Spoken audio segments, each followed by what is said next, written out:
To nemůže být pravda.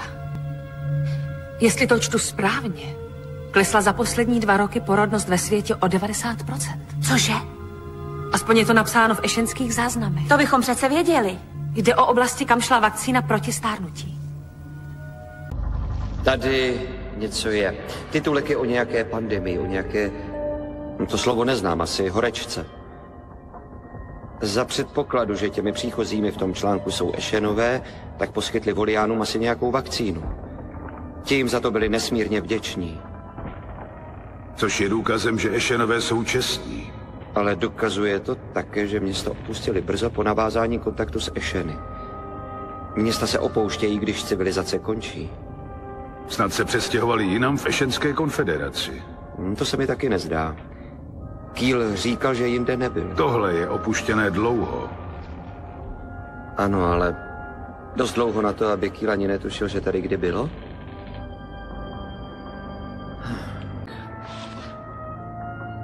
Nevím jaký, ale byla to určitě veliká pohroma. Jak to víš, Danieli? Tady ty titulky. Ešenská vakcína způsobuje něco... Nevím co, ale asi nic dobrého. Ty fotografie jsou podobné těm, na kterých oslavují. To neoslavují. Bouří se. Dobrá, zatím víme tohle. Před 200 lety byli Voliáni prosperující městskou civilizací, technicky odpovídající přelomu století v Americe. To není tak dávno. Ne, to není. Co se stalo? Měli tam pandemii, podobnou té, která na Zemi kdysi zabila miliony lidí. A tehdy přišli Eshenové. Přišli bránou? Přiletěli v lodích. Voliánskou bránu objevili později. Spřátelili se s Voliány, dali jim vakcínu proti pandemii a zachránili je.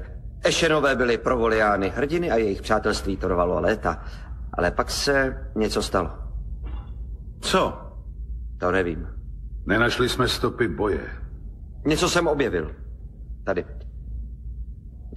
Toto slovo se dá přeložit jako lék, vakcína, droga. Následuje od příchozích, pak následuje způsobuje a tohle slovo neumím přeložit.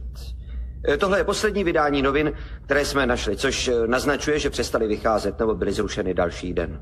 A ta vakcína způsobuje co? To nevím, ale něco ano.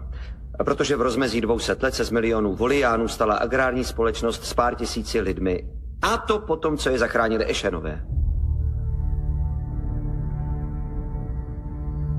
Musíme promluvit s prezidentem. Chtěl jsem. Teď je u něj vyslanec a prezident nebere telefon.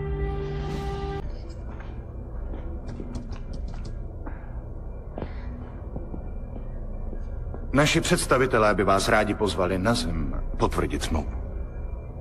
Vše má čas. Mimochodem, Borene, mohl byste mi tohle přečíst? Nedokážu to přeložit. Jistě. Sterilita.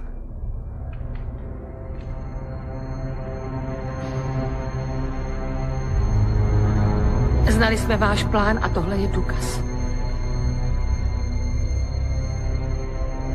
O čem mluvíte? Vakcína způsobuje sterilitu. Tak zněl titulek. Vyhubili jste většinu voliánské populace a celou jejich planetu přeměnili v zemědělskou půdu. Totéž by čekalo Zemi. Zamkni je tady. Musíme dokončit tu smlouvu. Jestli se nevrátíme živý, smlouva padne. Vy tím ztratíte. My už máme, co jsme chtěli.